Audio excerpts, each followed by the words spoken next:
I checked Twitter, went to the Explore page, and I found some breaking news. I'm kind of heartbroken right now. I love you. Cheers, mate. It is going to take a while. People are expecting a lot from it. May the Force. The Force. The Force will be with you. Always. Welcome to Star Wars Uplink, your place for everything Star Wars gaming, the TV shows, and the movies. I'm your host, Sage Goodwin, and as always, I'm joined by Sydney Laurel. How are you doing? Pretty good. Oh, you ready to talk some Star Wars? Let's do it. Star Wars, may the Force be with you. Oh my gosh. Today, we're going to be talking about... I caught you off guard with that. Yeah, I did not know where you were going with that. Gotta keep you on your toes. What? That's like what you say at the end.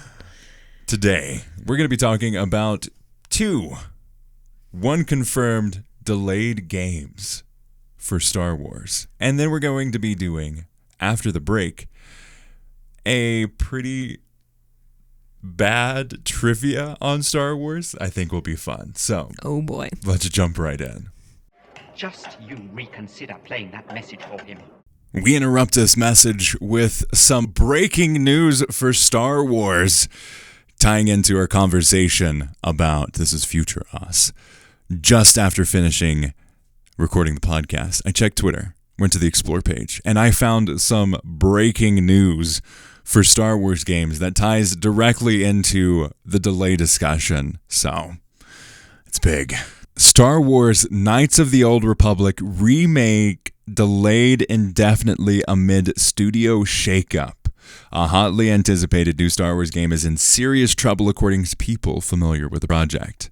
Jason Schreier, who's a great writer, as well as a writer for Bloomberg on the video game side of things. Let's see here. Star Wars Knights of the Old Republic, a remake of a 2003 role-playing game, is delayed indefinitely as developers at Austin, Texas-based Aspyr Media try to figure out what comes next. Aspyr also abruptly fired the game's art director and design director this month in a series of meetings throughout July. Aspyr's two studio heads told employees that the project is on pause and that the company will look for new contracts and development opportunities, said the people, who were not authorized to speak publicly about the situation. Knights of the Old Republic was to be one of the first modern Star Wars console games released outside of Electronic Arts Inc., which had previously held the exclusive licensing rights. That deal expires in 2023, opening the door for new Star Wars games from outside companies like Aspyr, Ubisoft Entertainment, and Quantic Dream. The game was announced last September and has been in development for nearly 3 years at Aspyr, which was purchased by Sweden's Embracer Group AB last year. Aspyr, founded in 1996, was best known as a service shop that brought existing video games to other platforms such as iOS, including the original Knights of the Old Republic games. On June 30th, Aspyr finalized a demo of the game known as a vertical slice to show production partners Lucasfilm LLC and Sony Group Corp. The developers were excited about it and felt like they were on track, according to a person familiar with the project, so they were shocked by what happened next. The following week, the company fired design director Brad Prince and art director Jason Miner. Neither responded to requests for comment, but Miner suggested on a social media page that his dismissal was unexpected. Representatives for Aspyr and Embracer didn't immediately respond to requests for comment. Aspyr studio heads told staff that the vertical slice wasn't where they wanted it to be and that the project would be paused, according to two people who were in the meeting. One person familiar with the discussion suggested that a disproportionate amount of time and money had gone into the demo and that the project's current course wasn't sustainable. Another point of contention may be the timeline. At the outset of development, Aspyr told staff and partners it would release the game by the end of 2022, according to two people familiar with the production. Developers said a more realistic target now would be 2025. The fate of Star Wars The Old Republic remains unclear. In May, Embracer announced that Saber Interactive would also join the project. Some at Aspyr believe that Saber, which has mainly been doing outsourcing work for the project, may take it over completely. Oh my gosh. This is crazy. That was like one of the most hyped games that I had for a Star Wars game. What are they doing? I'm scared. Good gravy. Just straight out firing the two head leads for the team. Without them really I mean, I kind of obviously I did not expect this. Who would expect this? But I did expect some kind of delay or something with the game, considering Aspyr is mainly known for ports of games. This would have been their first ever completely from scratch game. Oh, wow. So that was kind of what ticked me off of like, oh, hey, might be a little while before we see this game. Apparently, it's going to be a long while before we see this game, if we even see it from Aspyr. It's not a happy time there with Star Wars. I mean, we've got the delay, probably, of the Ubisoft game. We've got a delay of Star Wars Hunters, and now an indefinite delay for Knights of the Old Republic. Good, great. Why? It seems like Star Wars games are cursed. Like, what's going on here? I don't know. I don't know how to feel. I'm kind of heartbroken right now. I know, right? Like, that was honestly my most hyped Star Wars game. A delay is one thing, and an indefinite delay? Yeah, where you don't even know what the heck's going on. Like, it just feels like they dropped into this dark pit we may never see again. Yeah. Jason Schreier is a very good reporter, always has really good sources, and has a very good track record. So I would say this is pretty strong that this is what's happening. People like to talk to him, and he listens. And he reports. Yes. So there we have it. Some breaking news. We didn't even have time to turn on the backlight again. But yes, craziness on the Star Wars game front. What is Yoda's quote? Ever moving the future is, or something like that. Ever delaying the future is, it seems. Definitely true for Star Wars games. Okay. Now back to the regular show. Star Wars Hunters has been delayed. I know we're all deeply wounded by this delay. We were all very much looking forward to it. This episode was originally supposed to come out last week. Actually, 2 weeks ago. We recorded it. I went to edit it. And there was no file. So just want to get that out of the way. How does that even happen? So stupid. We've switched up a little bit of our gear here. So it may look and sound a little bit different. But it shouldn't, because it's not the plan is to look different. We're trying to be a little bit more flexible and a lean on our setup. It might look different, but don't notice, okay? Don't notice it. Don't let us know. You can't tell. You can only tell because I said it is something. You don't see anything. So this was originally supposed to come out. You got food poisoning, and then the podcast got corrupted entirely. Yeah. And So let's jump in. Star Wars Hunters. We talked about this. That was the context I was looking for. In our previous recording, we talked about this, which you did not hear. No. We were talking a little bit about how our relationship with social, like phone games are, like mobile games, not really all that there. I think the thing that is most unique and exciting about Star Wars Hunters is the Switch side of things. Because that takes it away from being just a pure mobile game and takes it to the console in the living room. Because you can dock a Switch. It's not going to limit you to just being on the touchscreen or in mobile mode. You will be able to dock it and play in a docked mode. You may have limited functionality, maybe, depending on how they do things. But Star Wars Hunters is delayed. The reason that they're delaying it is to give it more time. I am always of the mindset that you should, if you are making a game and it's looking to not be quite up the stuff, take the time and just make it good. Yeah, I totally agree. Like, don't. We've been disappointed too many times to be angry about this decision. Like, no, just take the time. We want the best game that you can give us. We know you guys are great. We know you can deliver. So just hopefully, I have to assume that someone can deliver. And if someone's willing to at least upset people and take the time, I'm going to let them. I'm going to say, you do you. I'm happy for you. Like, yes, I will wait. And I think the unique part about Star Wars Hunters is it's already in a limited release. So it is in beta or alpha or however they're describing it.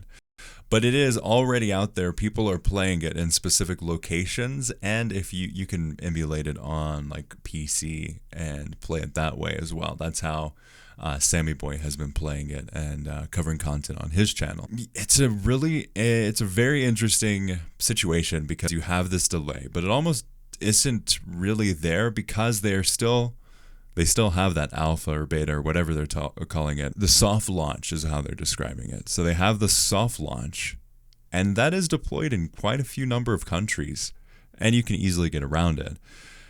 And they're still going to be adding content to that soft launch. So I wonder what exactly they are using this extra time for. Mm-hmm. They didn't give us a specific time frame.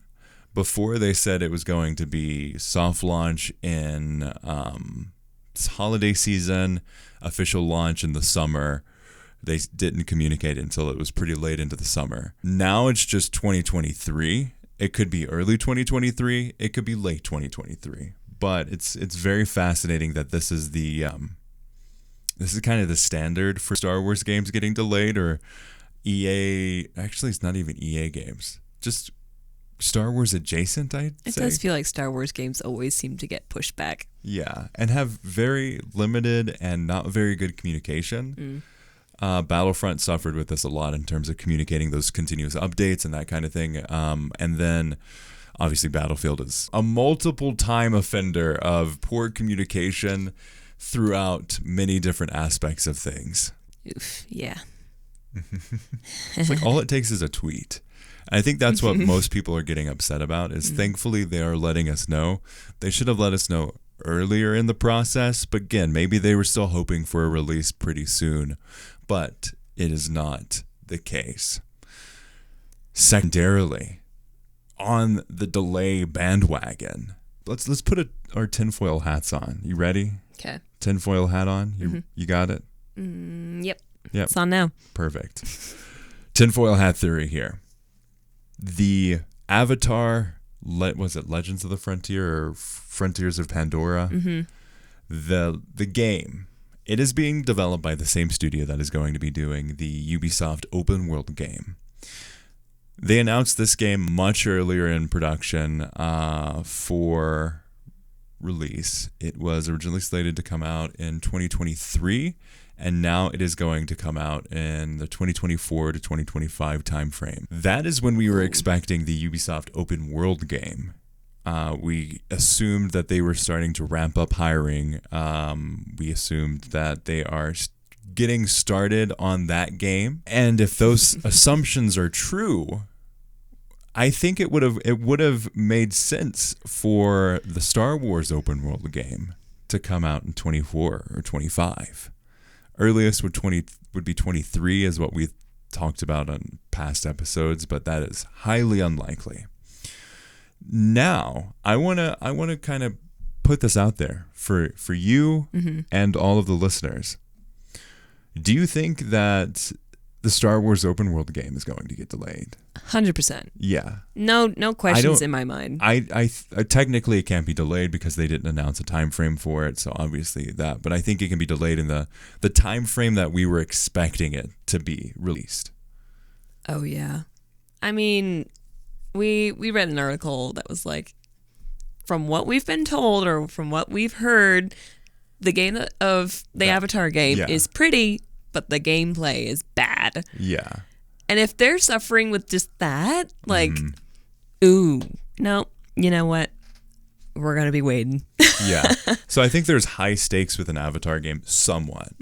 It seems people are very interested in it. For some reason, Avatar is like the biggest movie of all time. I don't know of any like Avatar fans, the Blue People Avatar fans. They're like, man, I just love that movie and I want to see so much more of this explored world. It's like, for me, the visuals were the thing that really made that movie special. It wasn't the actual world or the storytelling in that world.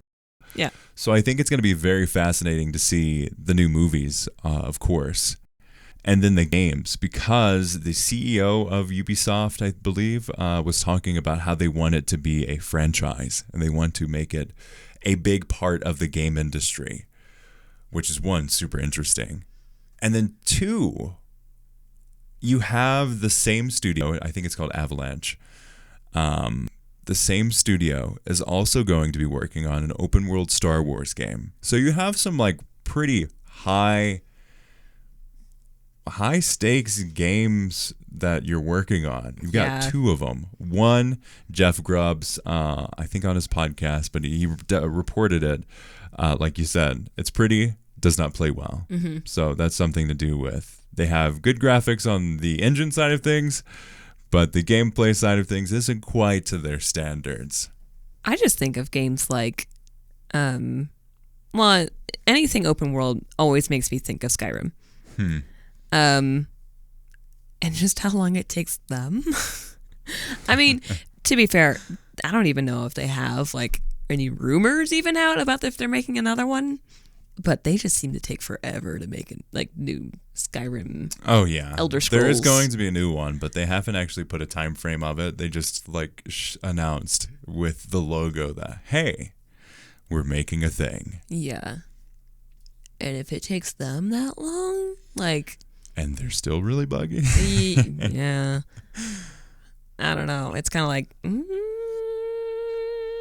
this might be a while, guys. Let's just... There's benefits, though, to having a smaller team because you can get a lot more, like, nimble and you can adapt things pretty well. And I think that, Skyrim is a good kind of... Skyrim is like the Star Wars of the game industry. Like, there is a lot of fandom around it. There is a lot of love around it. I should say Elder Scrolls. Yeah, but Elder Scrolls. Skyrim is the one that's most beloved and has been remade on everything, including the Alexa. Oh my gosh, it's true. Yeah, if you say Alexa, play Skyrim, you can play Skyrim using your voice. And you have it's like a text adventure. Ew. She'll give you options, and you can say left or right, and you can it's crazy. So yeah, you have this high stakes thing. It is going to take a while. People are expecting a lot from it, and I think that's you can say that about Star Wars. I mean, Star Wars is a beloved franchise. It's huge. We've been doing a podcast on Star Wars video games for 7 years. Wow. It's big. Mm-hmm. And I think Star Wars games are so few and far between.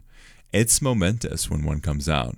And to announce that, hey, this is an open world Star Wars game, which everyone has been wanting forever, is another level of just big excitement.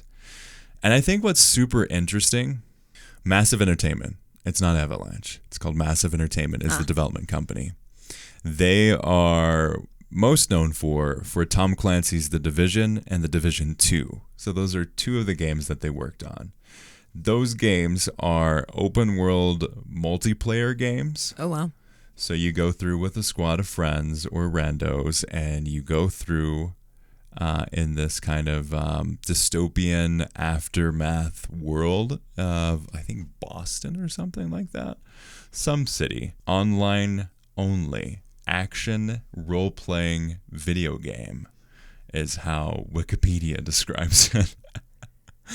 But it's an RPG where you have these different groups. It was run by seasons, and it was Massive Entertainment. Massive Entertainment has also worked on supporting games from, I think, some Assassin's Creed games. They were reviewed pretty well. I mean, IGN gave it 8.5 out of 10 for Division 2. So they made a good game. What's interesting is we don't really know what the gameplay style is of the Avatar game, and we definitely don't know what the gameplay style of this Massive Entertainment Ubisoft Star Wars open world game is. Yeah.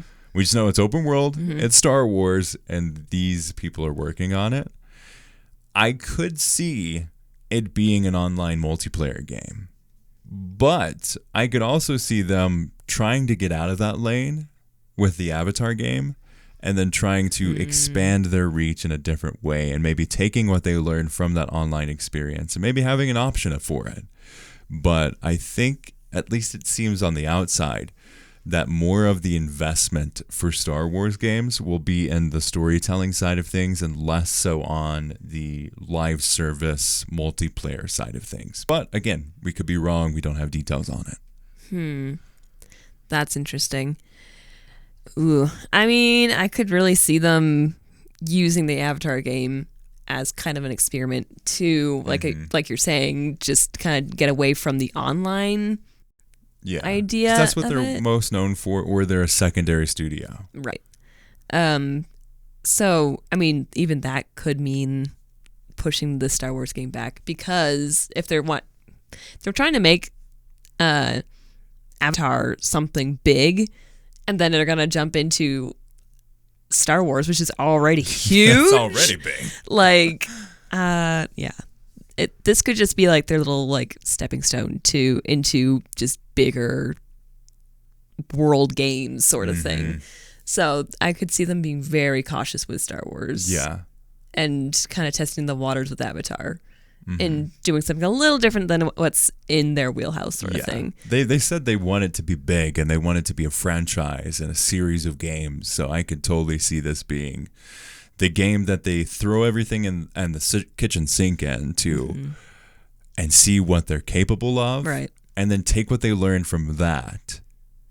They're obviously getting the time necessary to get this right, which is good. Not many game studios or developers or even publishers will allow that to happen.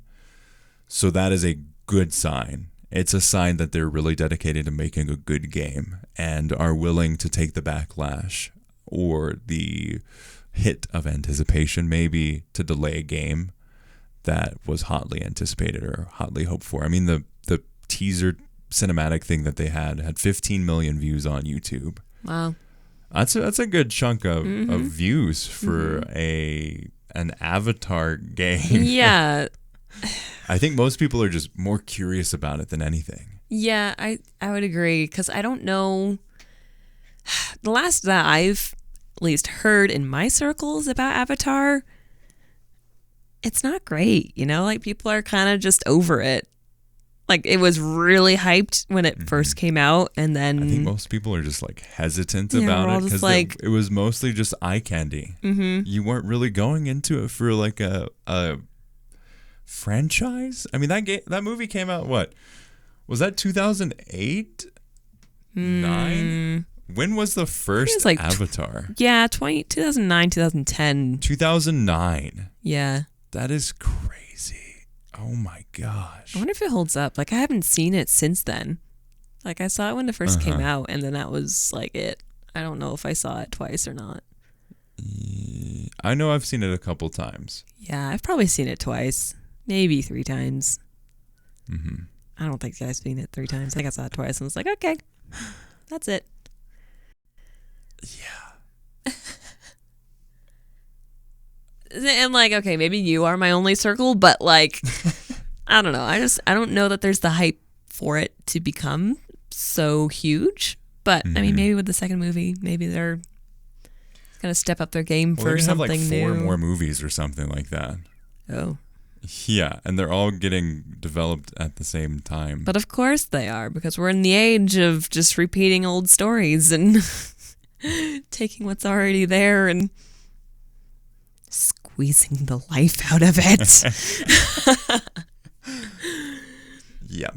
Yeah. So we'll see. Yeah. We'll see. Tinfoil hat theory, though, is the Star Wars game is going to get delayed. Yeah. In terms of when we were expecting to see it. So don't hold your breath for seeing anything about it at Star Wars Celebration or E3 or anything next year. Yeah. I do think we'll see some after announcements, but I don't think we'll see anything about this Ubisoft Star Wars game. Because that was 2021, early 2021, I think January, that we saw the official reveal of it. So it's been a year since we've known about it. It's going to be another 3, 4, maybe 5 years until we actually see it. But now, let's take a little bit of a break, and we will play a really weird Star Wars trivia game. Only different in your mind. You must unlearn what you have learned. Are you ready for some Star Wars trivia?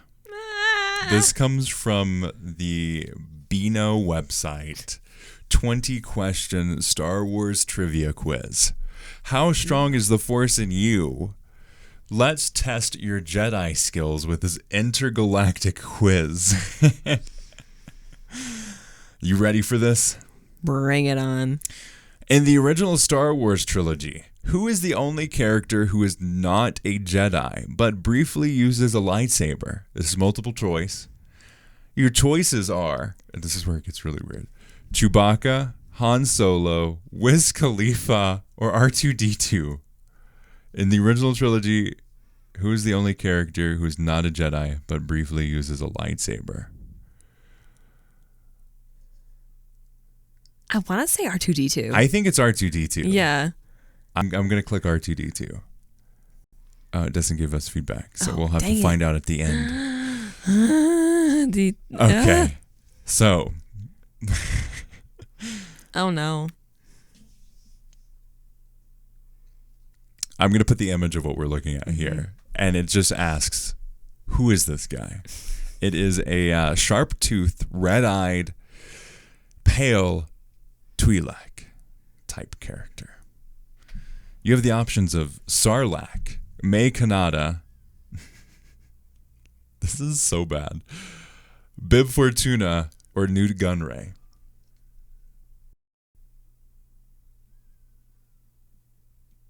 Come on. I believe in you. I know you've got this. Don't disappoint me. That's my fear, man. Who is this man? Do I get a hint? Well, it's definitely not the Sarlacc. Right. May Kanata is not a character because it's supposed to be Maz Kanata. And Newt Gunray. Who is Newt Gunray? I think he's the Jar Jar Binks people. It's Bib Fortuna. Okay. That was my guess, but then I don't know. Okay. You paused before it, but it was because you were laughing at the name before it. But then I thought you were like, "This is so bad," as in Bib is like a bad. It was anyway. Okay, I was I'm very not going to do confused. that again. Don't do it. Don't do it. You're stressing me out here. How many languages? How many languages? How many languages does C-3PO claim to be able to speak? 1, 3, over 2 million, or over 6 million? I have to say over 6 million. Yeah, I think it's 2. Really? I think it's 2. I'm fluent in over 2 million. Maybe it's... Let's go with your... We'll see. We'll see.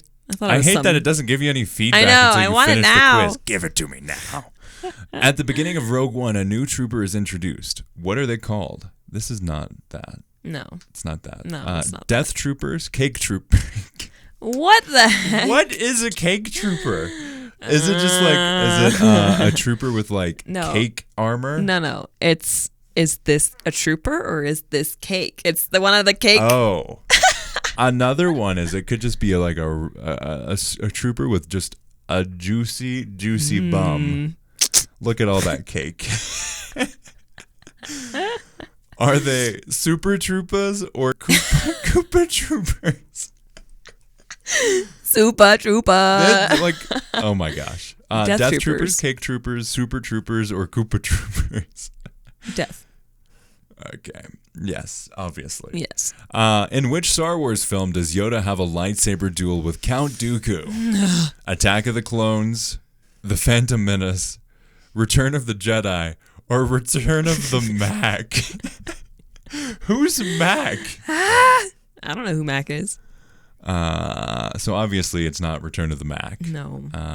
That is it's probably a very inappropriate film on another website. That we do not mention here.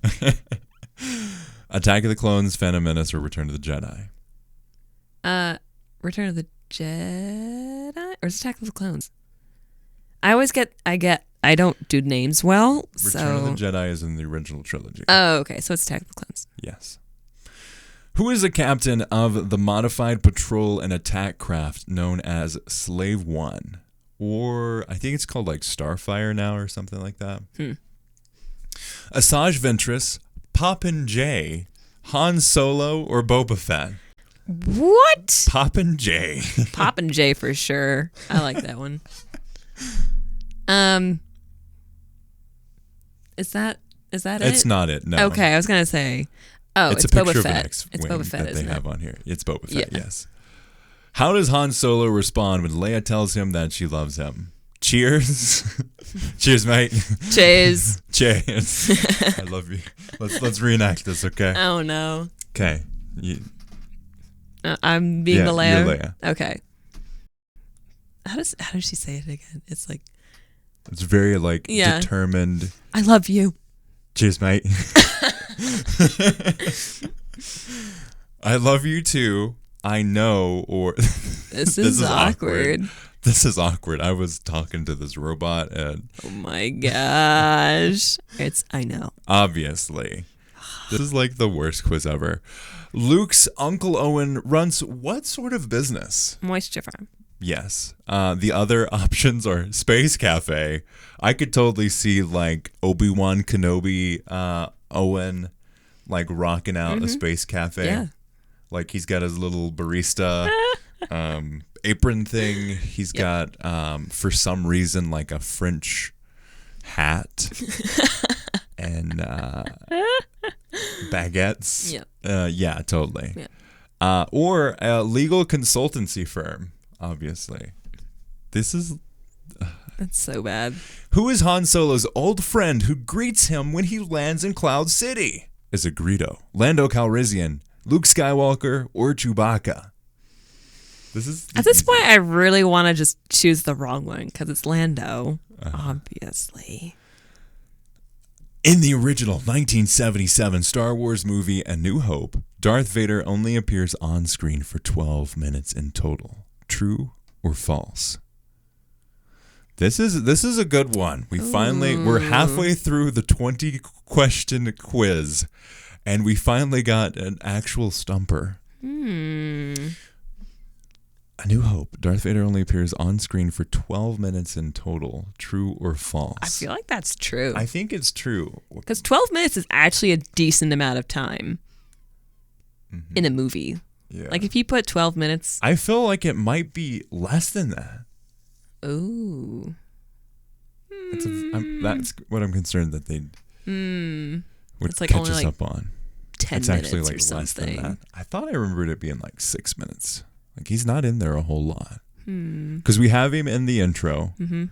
We have him in the boardroom meeting with like all those people. Yeah. The one guy with the crazy lips. Right. We have him Crazy lips. on the Death Star quite a bit. 12 minutes is a long time. That is a lot. Maybe it's false. Maybe it's not that much. I think it's less. Let's do false. Ooh. We're doing a risk here. What is Darth Tyrannus otherwise known as? Count Dooku, Qui-Gon Jinn, Mace Windu, or Jar Jar Binks? Dooku. Yeah, that's right.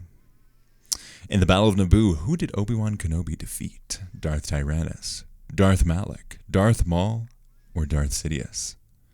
Battle of Naboo. So that's Phantom Menace. But he didn't defeat him. He didn't defeat Maul? Obi-Wan did.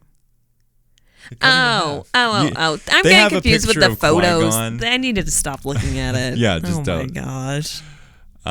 In The Rise of Skywalker, who says, I know what I have to do, but I don't know that I have the strength to do it? Oh gosh. Is that Rey, Kylo Ren, Luke, or Leia? Rey. It's not Rey. It's not Rey? It's Kylo.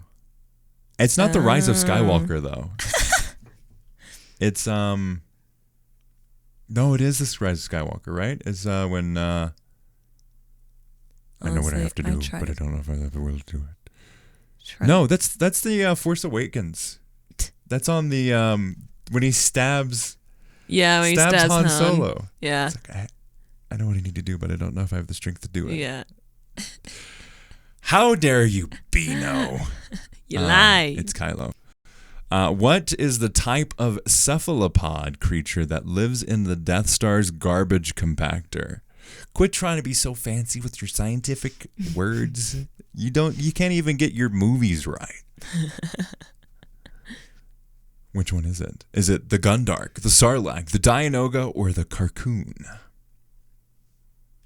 I honestly have no idea, but I know it's not the Gundark or the Sarlacc. I think it's the Dianoga. You are correct. Yes. Carcoon is, I believe, another word for Sarlacc. Carcoon. Carcoon. Did you select the Carcoon or did the? Oh, No. okay, good.